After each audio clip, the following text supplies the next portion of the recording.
I'm State Senator Michael Moore. Join me for in-depth conversations with local newsmakers about the latest happenings in the Commonwealth and beyond. This podcast takes a closer look at the news of the day with community leaders, local politicians, and fierce advocates at the heart of the issues to break down what it all means for you and your community. From Beacon Hill to the heart of the Commonwealth, I'll be lifting the curtain on the State House to help Bay Staters understand how their government is working for them. This is More Than Politics. Welcome to the first More Than Politics with Senator Mike Moore. And I have a former colleague and someone I think everyone knows for her all her legislative advocacy and her singing that she's apparently taken up since she's left the Senate. State Auditor Diana DiZoglio, good morning and welcome to the first show. Good morning, Mike. Thanks so much, Senator. Thanks for having me on your show. I'm very excited. I actually, I've been singing since I was a little girl, and definitely happy that I have been able to bring that back up after getting elected as auditor and bring a little bit of fun and joy to the role in doing such. So thanks for recognizing that. But it's great to be on, talk about some important issues today. Thanks for all your advocacy in the Senate and the support of the work happening in the Office of State Auditor. I'm excited to get down to business and talk about some of it. Great. Although I do have to go back to the singing. You should have brought some of that to the state Senate when you were out there debating some of those issues. I don't know that the Senate president would have appreciated it if I started singing from my seat in the chamber, but I will take note of that. And if I'm ever in the have the opportunity to do so again, maybe I'll take you up on that. So I don't know if you had seen it, but Senator Mark Pacheco, when he left his farewell speech, he actually started singing as he left the Senate. So look forward to having you back there. A great mentor he is, Senator Pacheco, fierce advocate on many issues. And I might follow his lead on the singing next time I'm in the chamber. Stay tuned. So, pun intended. So you left us about, what, a year ago? This is your second term or first term?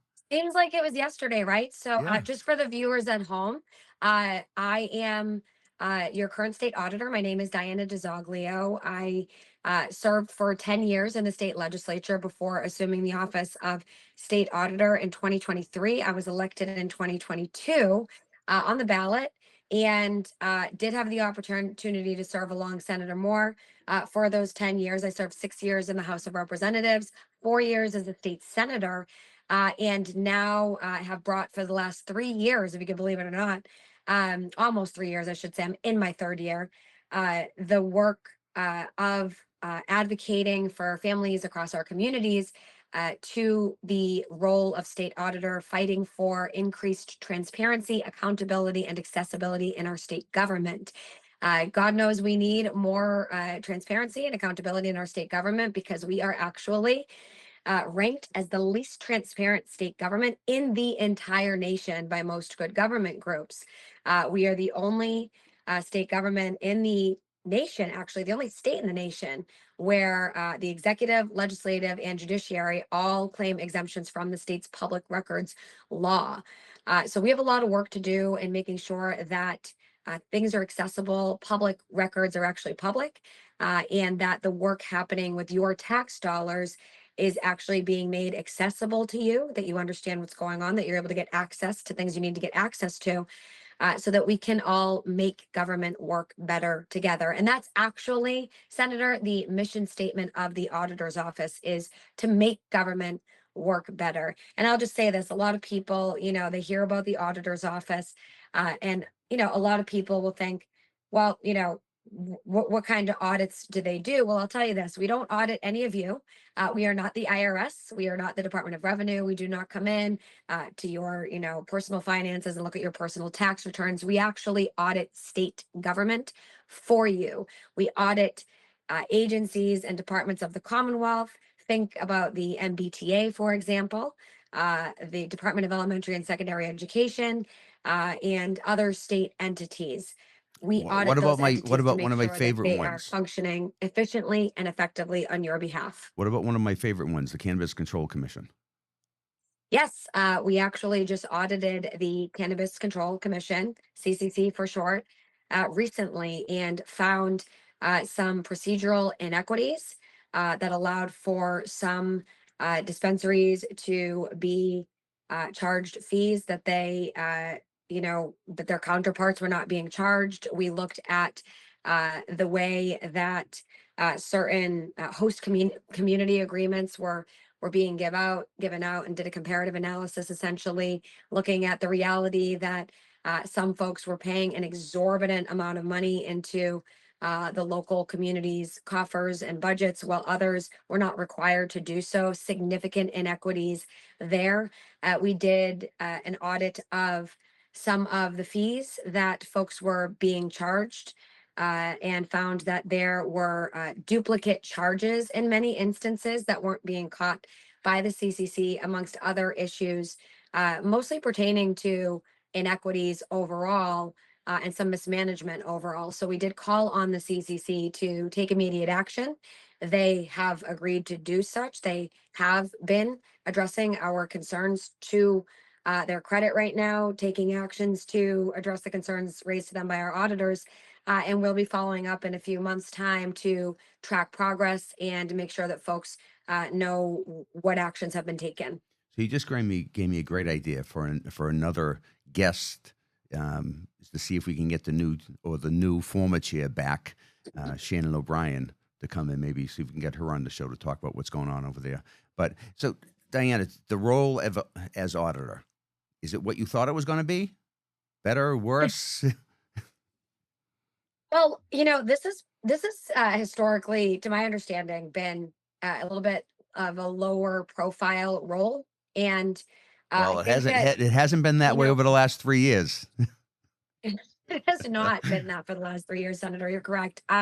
It's a position that I really I've come to love. Actually, the work of the auditor's office. We have an amazing team of roughly 200 employees statewide in different offices across the Commonwealth, and they do a tremendous job in shining a light on some of the details about what's happening in different organizations to help these state departments and agencies function at their best. We look at these various issues and work collaboratively in a spirit of cooperation with a lot of these folks, and it is really great to learn more about the great work being done in a lot of these different agencies and departments, but also to learn where we can do better. I think that it can be kind of papered over that there are some challenges in various agencies, especially when it comes time for election season, right? And we know, as well, you're a current legislator, but as a former legislator, I can say, we know how often people come to the legislature to ask for updates in the law, for funding priorities to be included in the budget, and amendments to be adopted to different pieces of legislation that are making their way through the process, actively come out to committee hearings to express some challenge that needs to be addressed through legislation or through the filing of an amendment to the budget to help some of these agencies and departments to function better. We in the auditor's office, we serve the role essentially of making sure that there is increased accountability and transparency into what challenges folks might believe exist, but they don't have as much information into sort of the nuances of how that works or doesn't work in an agency. So we'll write a much more detailed um, you know, report about an issue that somebody raises to our office as being potentially problematic, to help get down to the bottom of how and why certain issues occur. Like, folks came to us about the Cannabis Control Commission and said, there are all these inequities, and, there's mismanagement occurring in certain areas, and we want you to audit it. And when we went in, it wasn't as though it was an unknown that there were challenges at the CCC. Certainly, most of us were aware that there were challenges. Our office is able to go in, however, and to take a deeper dive to look at how and why some of these challenges occurred and might continue to persist. And then we're able to hold accountable these state departments and agencies to get a higher standard and to work to address the challenges based on the feedback they're getting back from our office. We'll provide a series of recommendations and hope that these entities actually take action. So, just so people get an understanding, and thank you for explaining that. But when you're coming into a state agency, this is not where they are fearing you're coming in doing a criminal investigation and people are going to be indicted. This is just a review of best practices, current accounting principles, and Exactly. okay, Exactly. And look, I think that there's always a certain level of anxiety when you hear that the auditor's office is coming in. I can imagine, I've been told that that is the case many times with folks who, may have never had to go through an audit before. But generally speaking, Senator, we do find challenges in different agencies because human beings, not robots, work in these agencies, right? So you could have the best workers in the state working in your agency or department, but still, somehow some of the documents that were filed got put in the yellow folder instead of the purple folder, right? And maybe the law says that the files were supposed to be put in the purple folder. Our auditors go in and they're able to discover those types of things and highlight those situations to these state entities. And, many times it is, we produce reports that are, able to highlight some of these clerical administrative errors, so to speak, and say, our office recommends that you develop procedures around this to fix this, just to increase accountability and transparency. Other times we will find situations that could rise to a level that does warrant further investigation by law enforcement.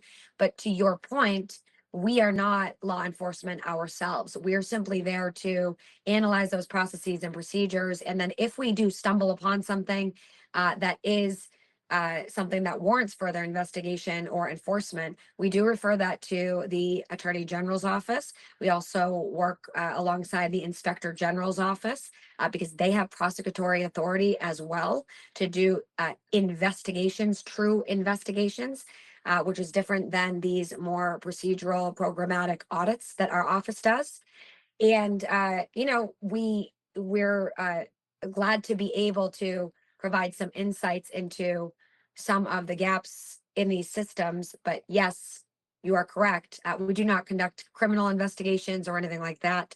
That is certainly not our office. That is more under the purview of the Office of Attorney General. And you mentioned the Inspector General, Mr. Shapiro. He's a great guy. He's very good to We deal have a with, very very collaborative. a very strong working relationship with the Inspector General and the Inspector General's office. And they as well had done a report on the Cannabis Control Commission, to your point. And, they look at it from a different lens, and our office follows government auditing standards that we're required to follow under the law and has a different set of procedures that we follow when we do our audits. The Inspector General has his set of procedures that he's required to follow for his audits and or investigations, and we work very collaboratively. Okay, so let's get to a minor topic that people have been talking about since the last election. Your referendum, the legislative audit. Where are we? The people's referendum. The people's The referendum. people's Okay, referendum. where are we? What are Um, what are you doing with this now? Yeah, first and foremost, Senator, thanks for your support Thank you. of the not just the audit of the legislature, but also, and frankly, more importantly, the will of the people being respected and upheld and the law being followed. This all started, Senator, as an audit of the legislature that our office believed and still believes was already legal and lawful to conduct, not only lawful, but required by law to conduct. Because we had actually done over 100 audits of the state legislature since the inception of the auditor's office back in 1849. And the audits by the Office of State Auditor of the state legislature only stopped in the 90s during a period of unprecedented scandal and corruption where we saw multiple indictments occur.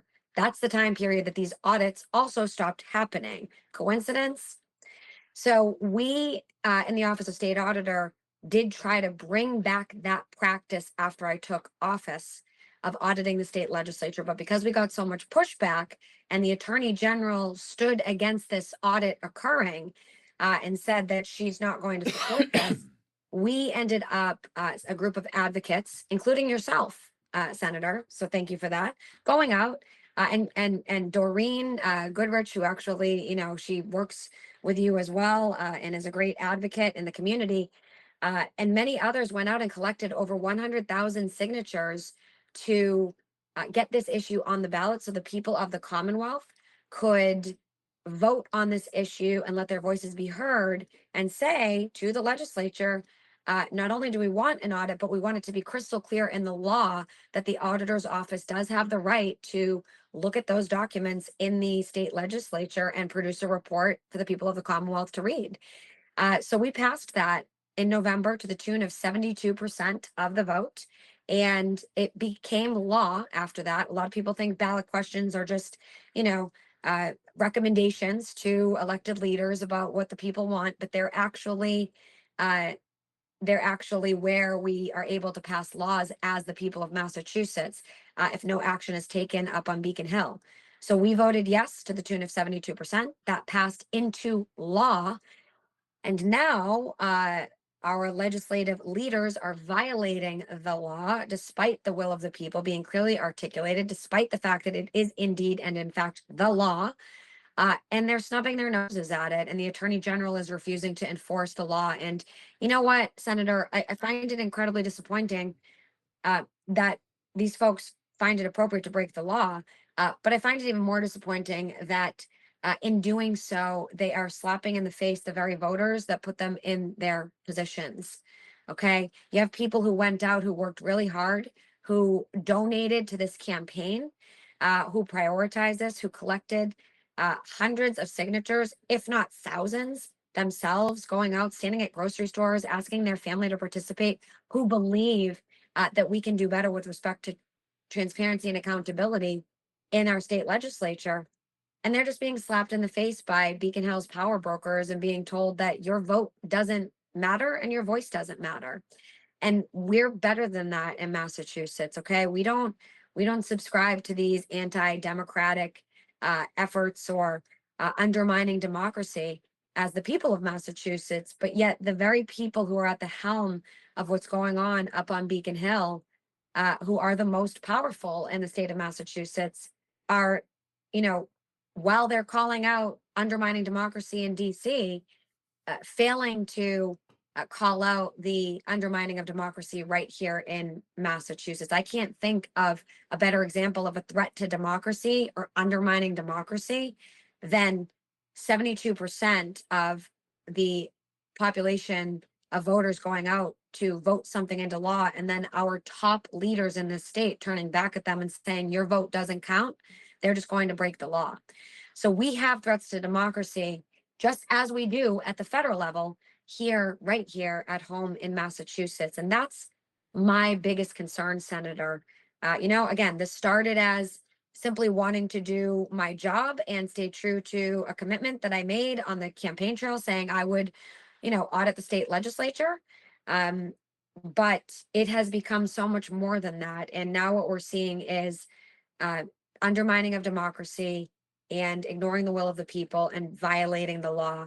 It's become much bigger. So we're going to continue to fight, but I will get into something that we can actively do because we are suing right now, even though the Attorney General is trying to block our office's access to court to sue because she is working with legislative leaders against the will of the people currently.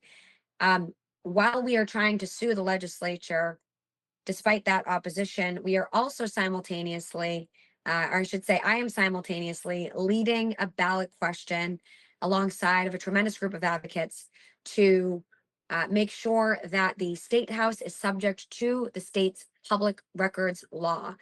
And that would allow for the state house to not just have to release their documents to the Office of State Auditor, but to release all those documents that I've been requesting for this audit to the Commonwealth of Massachusetts, to every resident of the Commonwealth who wants access upon request, and increase transparency and accountability in that way. If So- they have such a problem with giving me access, we'll just make it so that access is made directly available to every resident of the Commonwealth. So Diana, just let's to go back over the process. So the ballot question before it was filed has to get reviewed by the Attorney General. They are looking at what to approve it, the constitutionality of this?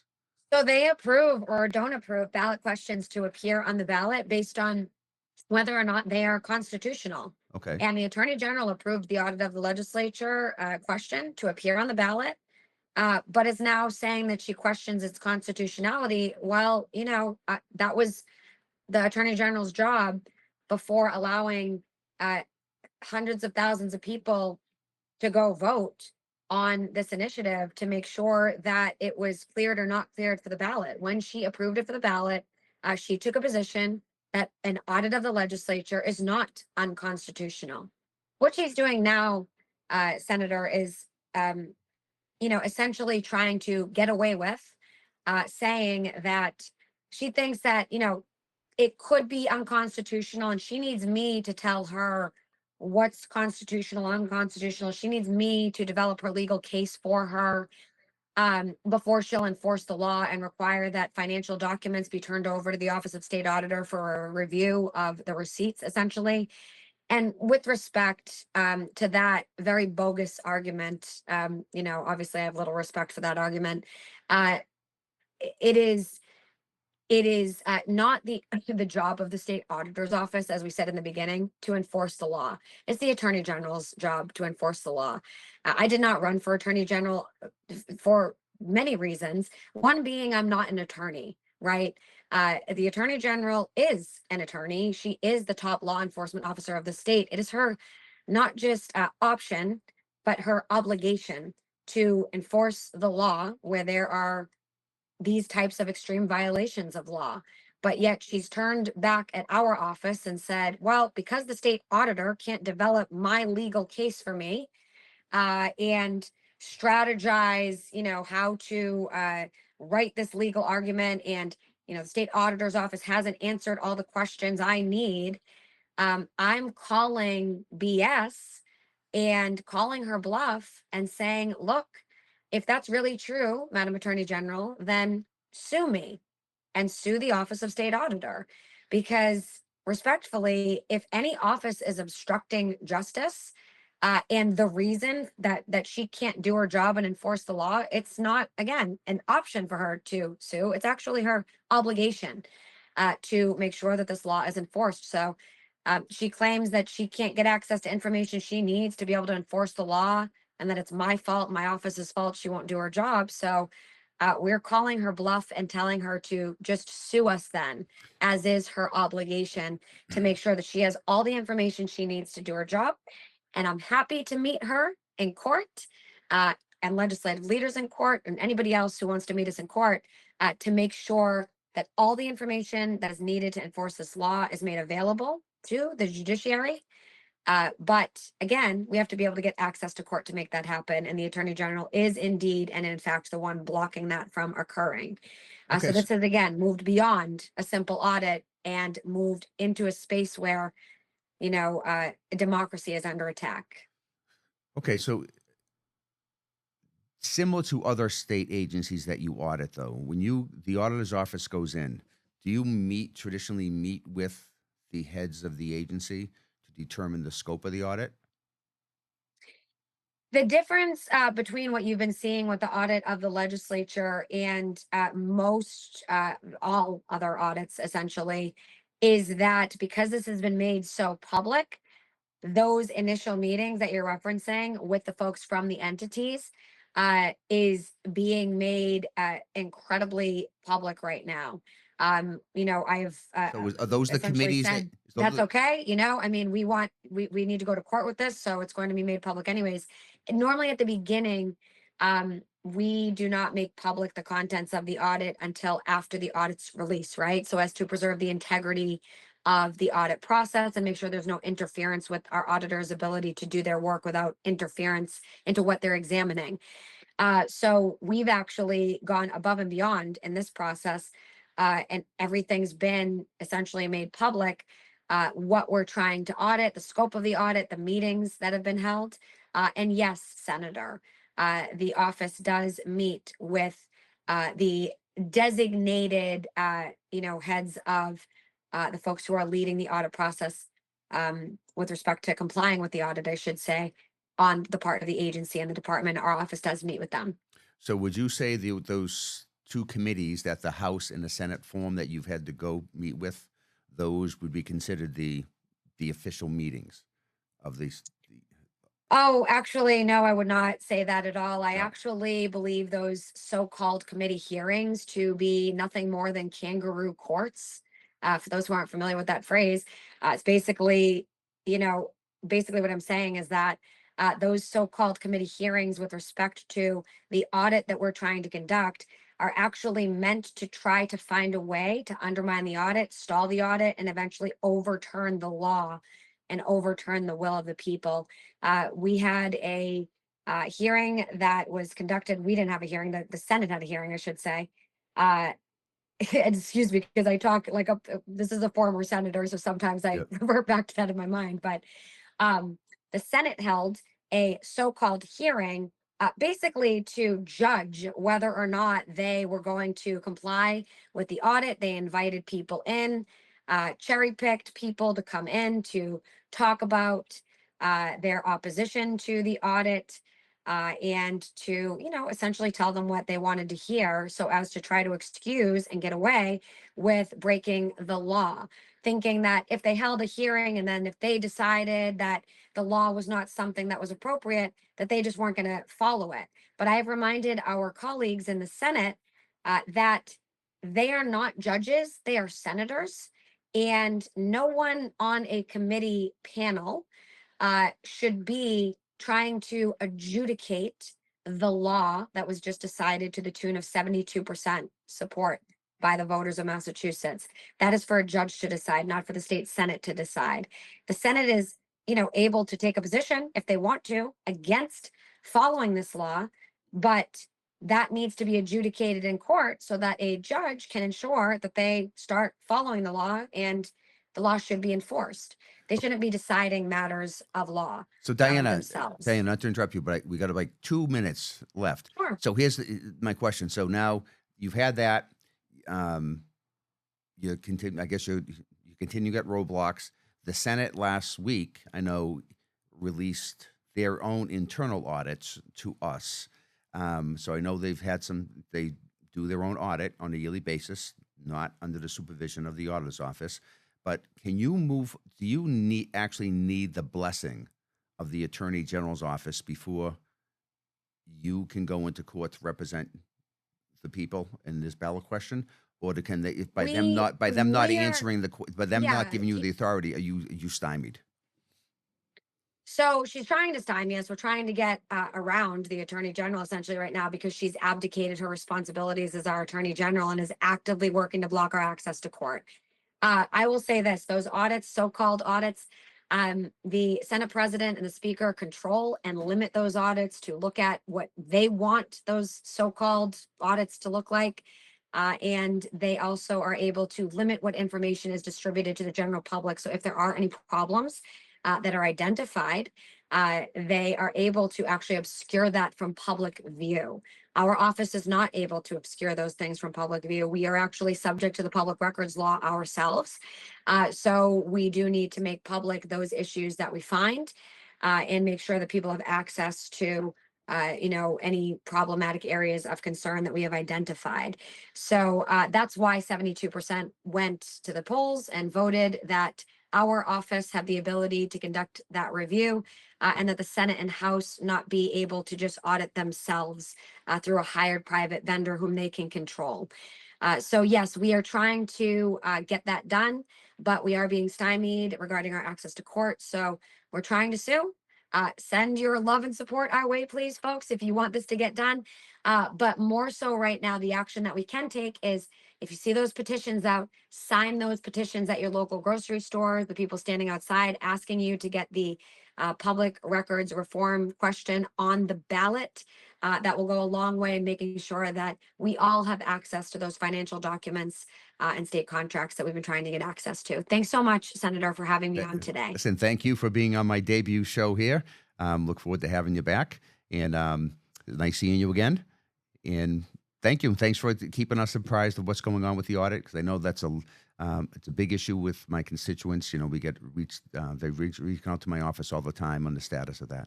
So thank you. Nice seeing you. Thank you so much, Senator. We'll talk to you soon. Talk to you. Thanks. Bye-bye.